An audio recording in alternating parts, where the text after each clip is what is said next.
बाबा जी, आपका बहुत बहुत धन्यवाद, आपने मेरे को ये मौका दिया। मेरा पहला प्रश्न बाबा जी ये है, सत्संग हम सुनते हैं, उसमें मेरे को ऐसा लगता है 3 कैटेगरी के लोग हैं। जो ए कैटेगरी के लोग हैं, वो लोग बहुत सत्संग सुनते हैं, सेवा करते हैं, बहुत भजन सिमरन करते हैं और उनको सीधा सचखंड प्राप्त होता है। जो सी कैटेगरी के लोग हैं, उनको कहा जाता है कि कान से पकड़ के लेकर जाएंगे। हमारे जैसे बी कैटेगरी के लोग हैं, जो कभी कभार थोड़ी बहुत सेवा कर लेते हैं, थोड़ा सत्संग सुन लेते हैं, दिन में 1.5 घंटा 1 घंटा भजन सिमरन करते हैं, उससे ज़्यादा नहीं करते हैं।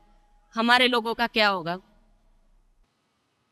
बेटा, मालिक के आगे कोई कैटेगरी नहीं है। मालिक नहीं पक्षपात करता।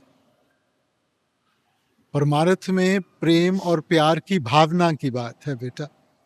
अब ठीक है, हर एक का अपना अपना वातावरण है, हर एक का अपना अपना माहौल है। कोई कर सकता है, किसी के ऊपर ज़्यादा जिम्मेवारी है। हमने अपनी तरफ से ज़रूर मेहनत करनी है, जितनी करेंगे उससे कहीं ज़्यादा उसकी बख्शिश होगी। अंत समय हम ऐसी अवस्था में हों कि हम मालिक के सामने बेनती कर सकें कि जी हमने अपनी तरफ से पूरी मेहनत की है। वो ज़्यादा ज़रूरी है। उसने नतीजा नहीं देखना, उसने तो हमारी मेहनत, हमारी कोशिश को देखना है। तो उसमें आप कमी मत छोड़ें। बाबा जी, आप हमेशा फरमाते हैं ना कि पहचान, जिसने पहचान कर लिया, अंत समय में मालिक लेने आते हैं, लेकिन फर्क ये है कि पहचान हो जानी चाहिए। मुझे आप प्लीज समझाइए, पहचान मतलब क्या होता है? अंदर से दर्शन बेटा।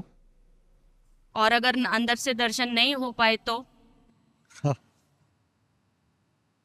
अगर बच्चा पढ़ाई ना कर सका तो, अगर बच्चा स्कूल नहीं गया तो, हम इसमें क्यों पढ़ते हैं बेटा? मैंने बेनती की ना कि आप अपनी तरफ से कोशिश करें। वो बुल्ले शाह की है ना, काफी के वो भरे नू खाली करदा है तक खाली नू भरा कर दिंदा है। सो ये तो उसकी बख्शिश की बात है। बाबा जी, मेरा दूसरा क्वेश्चन है, कुछ लोग होते हैं जिन्होंने पूरी जिंदगी बहुत भजन सिमरन किया है, सेवा सत्संग बहुत किया है, बट अंत समय में उनकी मेमोरी लॉस हो जाती है, या तो कुछ ऐसा प्रॉब्लम हो जाता है कि अंत समय वो हरि सिमर नहीं सकते हैं, या कभी कभार वो गाली गलौज भी करते हैं। मैंने ऐसे केसेस भी देखे हैं। तो उनका क्या होता है? बेटा, अंत समय मालिक ने जो भी कर्म खत्म होने होते करने होते हैं ना, तो ऐसी अवस्था बना देता है कि जो भी छोटे बहुत कर्म है वो खत्म हो जाएं बेटा। तो जो चीज़ें मन की गहराई में बैठी हुई हैं वो उसी वक्त सामने आती हैं ना फिर। तो हमने नहीं इन पे ध्यान देना। और हमें, जिसने मेमोरी खोली, हमें क्या मालूम है कि उसको अंदर याद है कि नहीं याद है बेटा? हम तो बाहर से देख रहे हैं ना। और अगर सारे जीवन हमने भजन सिमरन किया है और वो गहराई से हमारे मन में बैठा हुआ है, ऐसे नहीं भूल सकता कोई। ਬਾਬਾ ਜੀ, ਜਿਵੇਂ ਕਿਸੇ ਨੂੰ ਨਾਮਦਾਨ ਨਹੀਂ ਮਿਲਦਾ ਜਾਂ ਬਿਨਾਂ ਗੁਰੂ ਤੋਂ ਕੋਈ ਮੈਡੀਟੇਸ਼ਨ ਕਰਦਾ ਹੈ, ਤਾਂ ਉਹਨੂੰ ਅਗਰ ਕੁਝ ਦਿਸੇ ਜਾਂ ਸੁਣੇ ਤਾਂ ਉਹ ਸਹੀ ਹੈ ਬਾਬਾ ਜੀ? ਇਹ ਕਿੱਥੇ ਲਿਖਿਆ ਬੇਟਾ ਕਿ ਜਿਨ੍ਹਾਂ ਨੂੰ ਨਾਮ ਮਿਲਿਆ ਸਿਰਫ ਉਹੀ ਸੁਣ ਸਕਦੇ ਆ? ਸ਼ਬਦ ਤਾਂ ਸਾਰਿਆਂ ਦੇ ਅੰਦਰ ਹੈ ਬੇਟਾ।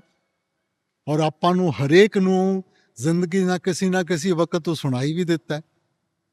ਸੋ ਇਸ ਕਰਕੇ ਬੇਟਾ, ਨਾਮ ਤੋਂ ਬਗੈਰ ਤਾਂ ਇਨਸਾਨ ਦੀ ਉਹ ਇਨਸਾਨ ਜ਼ਿੰਦਾ ਨਹੀਂ ਰਹਿ ਸਕਦਾ ਬੇਟਾ। ਸੋ ਸ਼ਬਦ ਤਾਂ ਸਾਰਿਆਂ ਦੇ ਅੰਦਰ ਹੈ ਨਾ। ਸੋ ਨਾਮਦਾਨ ਦੇ ਵਕਤ ਤਾਂ ਸਿਰਫ ਸਮਝਾਇਆ ਜਾਂਦਾ ਹੈ ਕਿ ਆਪਾਂ ਆਪਣੇ ਜੀਵਨ ਨੂੰ ਕਿਵੇਂ ਢਾਲਣਾ ਹੈ, ਕਿ ਆਪਾਂ ਉਹਨੂੰ ਚੰਗੀ ਤਰ੍ਹਾਂ ਸੁਣ ਕੇ ਆਪਾਂ ਆਪਣੇ ਆਪ ਨੂੰ ਉਹਦੇ ਨਾਲ ਜੋੜ ਸਕੀਏ। ਬਾਬਾ ਜੀ, ਜਿਵੇਂ ਤੁਸੀਂ ਕਹਿੰਦੇ ਹੋ ਵੀ ਇਹ ਕਰਨੀ ਦਾ ਮਾਰਗ ਹੈ, ਤੇ ਇਹਦੇ ਚ ਨਾ ਮਤਲਬ ਲਾਈਫ 'ਚ ਜ਼ਿੰਦਗੀ ਕਾਫੀ ਕਈ ਸਾਲਾਂ ਤੋਂ ਰੁਕੀ ਹੋਈ ਹੈ। ਮਤਲਬ ਕਿ ਕਸ਼ਟ ਨੇ, ਮੰਮੀ ਪਾਪਾ ਨੇ ਬਹੁਤ ਕਸ਼ਟ ਦੇਖੇ ਹੋਏ ਨੇ, ਮੈਂ ਵੀ। ਬੇਟਾ, ਜ਼ਿੰਦਗੀ ਕਦੇ ਰੁਕਦੀ ਨਹੀਂ ਗੀ। ਆਪਾਂ ਨੂੰ ਥੋੜੇ ਜਿਹੇ ਉਤਾਰ ਚੜਾਵ ਇਸ ਕਰਕੇ ਦਿਖਾਏ ਜਾਂਦੇ ਆ ਕਿ ਆਪਾਂ ਕਦਰ ਕਰ ਸਕੀਏ। ਕਿਉਂਕਿ ਜਿਹੜੀ ਚੀਜ਼ ਸੌਖੀ ਮਿਲ ਜਾਂਦੀ ਹੈ ਫਿਰ ਇਨਸਾਨ ਉਹਦੀ ਕਦਰ ਨਹੀਂ ਕਰਦਾ। ਜਿਹਨੇ ਕਦੇ ਦੁੱਖ ਨਹੀਂ ਦੇਖਿਆ ਨਾ, ਉਹ ਸੁੱਖ ਦੀ ਵੀ ਕਦਰ ਨਹੀਂ ਕਰਦਾ। ਸੋ ਆਪਾਂ ਤਾਂ ਉਹਦੇ ਭਾਣੇ 'ਚ ਰਹਿਣਾ ਹੈ ਬੇਟਾ। ਜੇ ਆਪਾਂ ਆਪਣੇ ਵੱਲੋਂ ਮਿਹਨਤ ਕਰਾਂਗੇ, ਉਹਦੇ ਭਾਣੇ 'ਚ ਰਵਾਂਗੇ, ਉਹ ਕਹਿੰਦੇ ਆ ਨਾ ਕਿ there is always light at the end of the tunnel. सो इस करके हिम्मत रखिए, विश्वास रखिए, मेहनत करिए। My question is this: in spite of everything being well, everything fine in family, still we feel some hollowness, some emptiness, and some, what I should say, that is रिक्तता सी महसूस थोड़ी होती है। We feel like that, me and my wife, we don't know what is there। कमी किसी चीज़ की नहीं है, ईश्वर की दया से सब कुछ है घर में, बहुत अच्छी फैमिली है, बहुत अच्छे बच्चे हैं, लेकिन फिर भी वो कमी, कोई कशिश, कोई उदासीपन ऐसा है जो समझ नहीं आता। कृपया उस पर थोड़ा मार्गदर्शन करें। भाई साहब, जब हम इन सब चीज़ों को देखते हैं, हम दुनियावी नज़र से देखते हैं। ये तो आत्मा की इच्छा है अपने परमात्मा के लिए।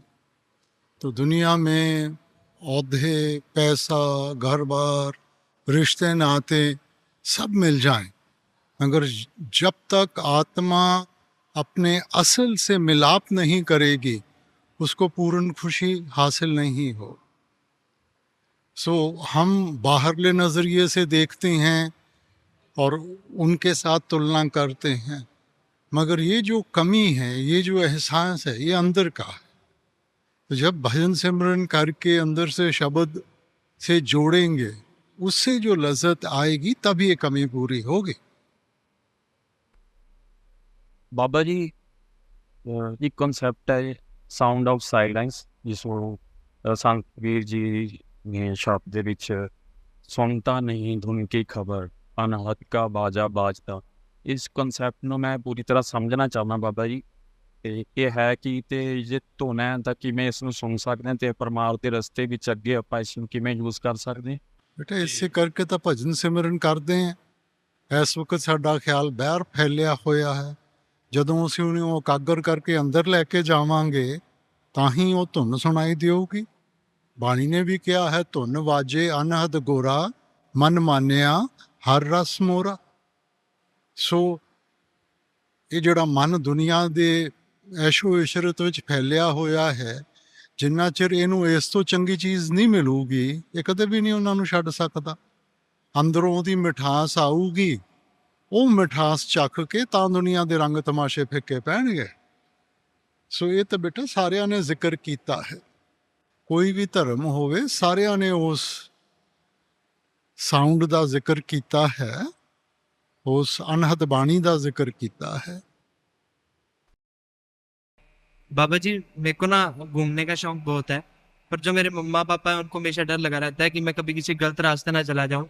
मैं मेरे दोस्त कभी मेरे को कभी गलत रास्ते में ना ले जाएं। तो बाबा जी, मैं उनको कैसे विश्वास दिलाऊं कि मैं समझदार हो गया हूं, और उनका विश्वास कैसे मेरे में बना रहे। कि बेटा पहले पैरों के ऊपर खड़े हों, कमाई करें, अपने पैसे के साथ जहाँ मर्जी घूमें बेटा, फिर तो माँ बाप भी कुछ नहीं कहेंगे। मगर इस उम्र में इंसान बड़ी जल्दी डोल जाता है, दूसरों के प्रभाव पड़ जाते हैं। माँ बाप अपने दुश्मन तो नहीं है बेटा। अगर कुछ कहते हैं, उनको हमारी ताकत, हमारी कमज़ोरी का एहसास है। ਬਾਬਾ ਜੀ, ਜੇਕਰ ਅਸੀਂ ਸਕੂਲ ਤੋਂ ਛੁੱਟੀ ਕਰਕੇ ਸੇਵਾ ਜਾਂਦੇ ਆ ਤਾਂ ਉਹ ਸਾਡੀ ਸੇਵਾ ਸਫਲ ਹੁੰਦੀ ਹੈ। बेटा देखो, हर एक चीज़ का अपना वक्त है। पढ़ाई का अपना वक्त है, सेवा का अपना वक्त है। ਅਸੀਂ ਪੁੱਠਾ ਕਰਦੇ ਹਾਂ ਕਿ ਪੜ੍ਹਾਈ ਦੇ ਵਕਤ ਸੇਵਾ ਕਰ ਲਈਏ ਔਰ ਸੇਵਾ ਦੇ ਵਕਤ ਸਾਡਾ ਧਿਆਨ ਕਿਤੇ ਹੋਰ ਚਲੇ ਜਾਂਦਾ। ਸੋ ਜਿਸ ਚੀਜ਼ ਦਾ ਵਕਤ ਹੈ, ਉਸ ਹਿਸਾਬ ਦੇ ਨਾਲ ਚੱਲੋ ਨਾ। ਇਹ ਕਿੱਥੇ ਲਿਖਿਆ ਕਿ ਪੜ੍ਹਾਈ ਦੇ ਵਕਤ ਹੀ ਮੈਂ ਜਾ ਕੇ ਸੇਵਾ ਕਰਨੀ ਹੈ? Thank you Baba ji. ਦੇਖੋ, ਜੇ ਇਹੋ ਜੀ ਸੇਵਾ ਕਰੋਗੇ ਨਾ, ਤਾਂ ਫਿਰ ਮਾਂ-ਬਾਪ ਵੀ ਤੁਹਾਡੀ ਚੰਗੀ ਸੇਵਾ ਕਰਨਗੇ।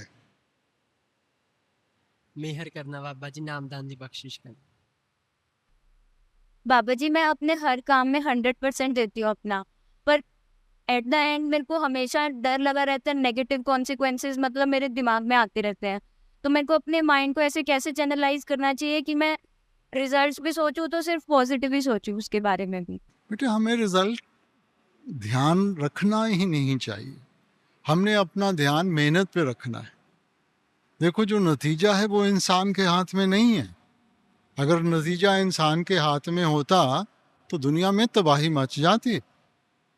इसलिए आप अपनी तरफ से मेहनत करें, जो मालिक सही समझेगा वो अपने आप देगा, और जो समझेगा कि इनके लिए बेहतर नहीं है वो नहीं देगा।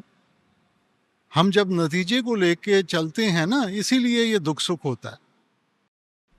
बाबा जी, मेरा एक प्रश्न है कि जो भी लोग गांव से या शहर से आते हैं तो अपने माता पिता की आर्थिक को ब्याज भी ले जाते हैं, दरियाओं और हरिद्वार भी ले जाते हैं और उज्जैन भी ले जाते हैं, उसका कोई लाभ है या नहीं?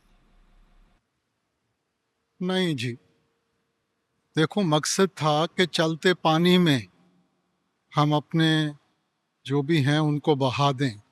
मकसद ये नहीं था कि कोई खास दरिया है जिसमें बहाकर कोई उसका खास लाभ है। यहाँ पे भी अब मैं बंद करने लगा हूँ, क्योंकि एक भेड़ चाल सी शुरू हो गई है। बेहतर ये है कि उसके बजाय हम एक पेड़ या पौधा लगा दें और उसमें जो हैं उसके नीचे दबा के और पेड़ पौधा लगाएं, उसके साथ कोई लाभ भी होगा। दूसरा प्रश्न कि बाबा जी, पूरे गुरु का दर्शन करने के बाद भी पाप क्षीण होते या नहीं? पूरे गुरु के दर्शन तो हों, सच्ची भावना की बात है बेटा। जब तक हमारे अंदर वो भावना नहीं होगी, और जब हम पूरा गुरु कहते हैं वो बाहर के शरीर की बात नहीं है, वो अंदर की बात है। तो जब ऐसी भावना होगी, ऐसा प्रेम प्यार लगन होगी और अंदर उस सच्चे गुरु के दर्शन होंगे, फिर सब अपने आप हो जाएगा।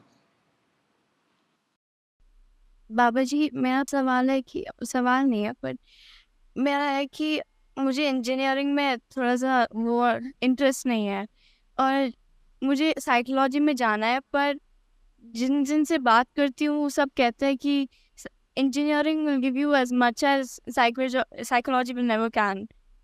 बेटा, जो एप्टीट्यूड है उसको लेके चलें, तभी तो निभा पाएंगी ना। अब दूसरों के कहने से कि ये कर लो वो कर लो, अगर आपका एप्टीट्यूड नहीं है तो कैसे उसको निभाएंगे? तो आजकल तो बेटा साइकियाट्रिस्ट की, साइकोलॉजिस्ट की बड़ी कदर है बेटा। बाबा जी, जाने अनजाने में माँ बाप का दिल दुख जाता है। हमारी भावना तो ठीक होती है, फिर भी कहीं ना कहीं उनको गलत लग जाता है। नहीं बेटा, ऐसी बात नहीं है। अगर हमारी बातचीत सही तरीके से चलेगी ना, माँ बाप को बेटा किसी उम्र में जैसे हम दोस्तों के साथ हम सब कुछ शेयर कर लेते हैं ना, वैसे ही माँ बाप के साथ करना चाहिए। फिर कभी गलतफहमी नहीं होगी। ये सब तकलीफ़ें आती हैं जब हम या तो समझा नहीं पाते या उनको उस तरह हमारा पूरा एहसास नहीं होता, तब गलतफहमी होती है बेटा। क्या जो जो बच्चे हैं वो भी कर्मों का हिसाब है? बेटा, यहाँ सारा कुछ ही कर्मों का हिसाब किताब है। चाहे दुख है, चाहे दर्द है, चाहे खुशी है, चाहे गमी है, तो बच्चे भी उसी में आ जाते हैं। तो जिनके सर बच्चे नहीं है वो आगे अपनी जिंदगी कैसे सर बसर कर सकेंगे? ऐसी क्या बात? जिनके बच्चे हैं वो कोई ज्यादा खुश हैं? बेटा, जो चीज मालिक ने दी है उसकी तो इंसान कदर नहीं करता। जो नहीं है उसको लेकर हम बैठे रहते हैं। सो जिनके है वो भी दुखी हैं, जिनके नहीं है वो भी दुखी हैं। थैंक यू बाबा जी।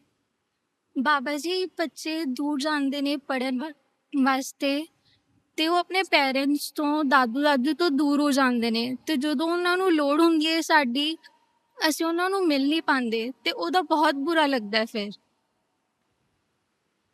बेटा देखो, ये जिहड़ी मालिक ने दुनिया बनाई है ना, ये जरूरी नहीं कि जे कोई साडी देखभाल करदा है असीं भी ओदी करनी है। मकसद ये है कि साडे अंदर भी वो प्रेम और प्यार दी अवस्था, सेवा भावना होवे।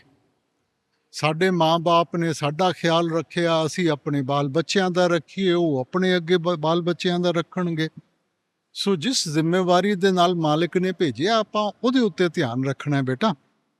ਇਹ ਚੱਕਰ ਤਾਂ ਚੱਲਦਾ ਰਹੂਗਾ। ਬਾਬਾ ਜੀ ਅਕਸਰ ਆਪਾਂ ਇਹ ਸੁਣਦੇ ਹਾਂ ਹੱਕ ਹਲਾਲ ਦੀ ਕਮਾਈ।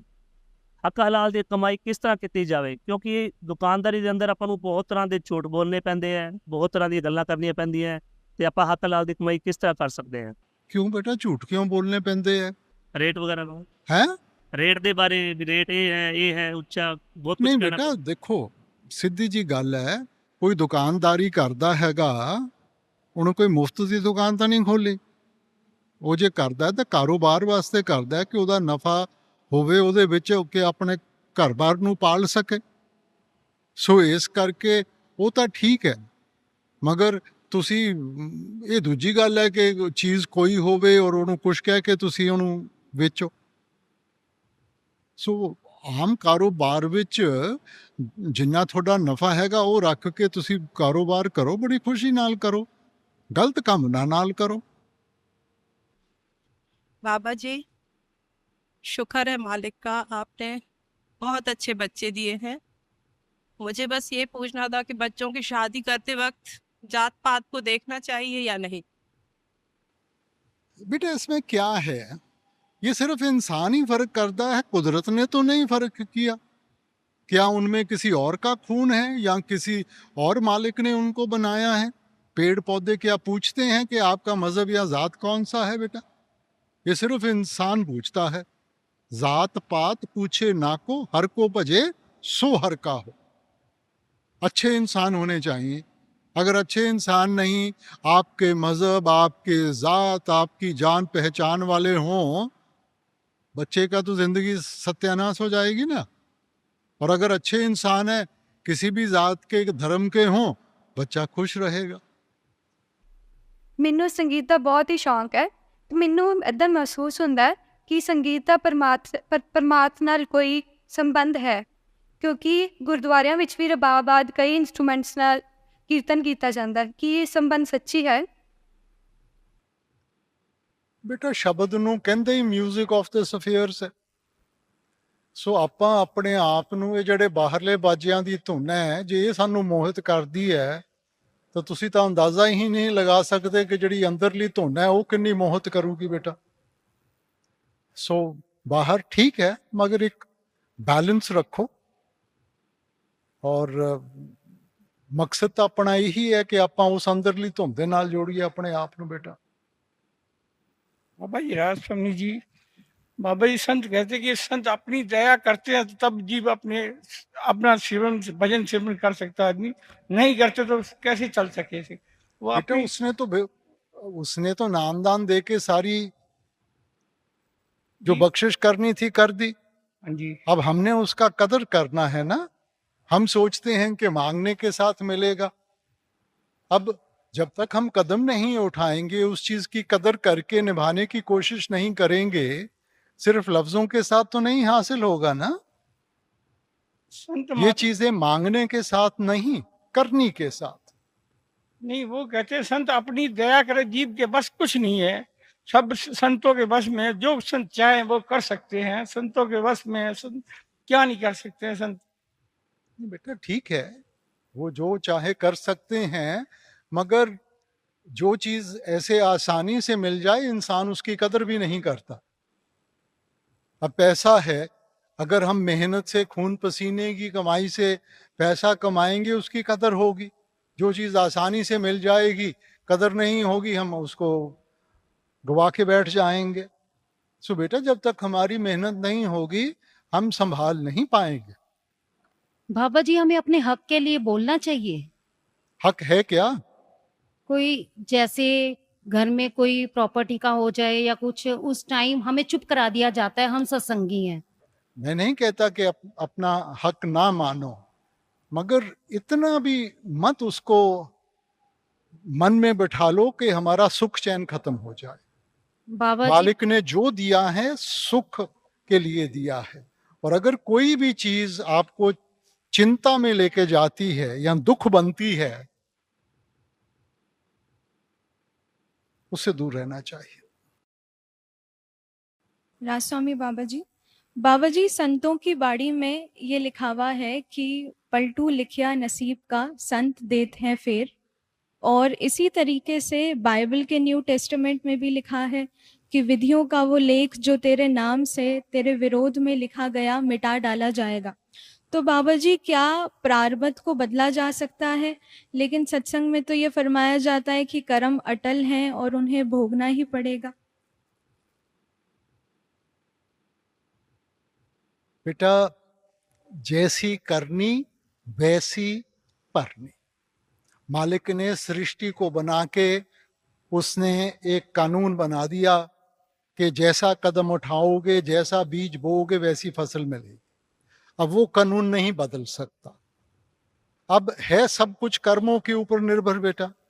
जब आपने जो कर्म कर लिए, वो करनी हो गई, अब वो कदम आप वापस उठा सकती हैं, तो उसके साथ जो फिर उसका नतीजा है वो तो भोगना पड़ेगा बेटा। हाँ, ये ठीक है कि हम अगर संतों के पास जाते हैं, ऐसा वातावरण बनता है कि हमारे अंदर वो ताकत हमें हासिल हो जाती है कि हम उनका सामना कर सकें। तो हमारा मकसद है कि भजन बंदगी करके हम अपने अंदर ऐसी ताकत बनाएं कि जब भी कर्मों का हिसाब किताब देना पड़े, उस वक्त उसका बोझ महसूस ना हो। वो सूली की सूल कर देगा, मगर ये सोचना कि जी कोई कर्म खत्म कर सकता है, तो ये तो फिर मालिक की जो सृष्टि है उसका कानून आप उल्लंघना कर रहे हैं ना उसकी। सो बेटा, कर्म नहीं कोई बदल सकता, चाहे जितने मर्जी बड़ा महात्मा हो। हाँ, ये दूसरी बात है, वो जो करना चाहे कर सकता है, मगर नहीं करेगा।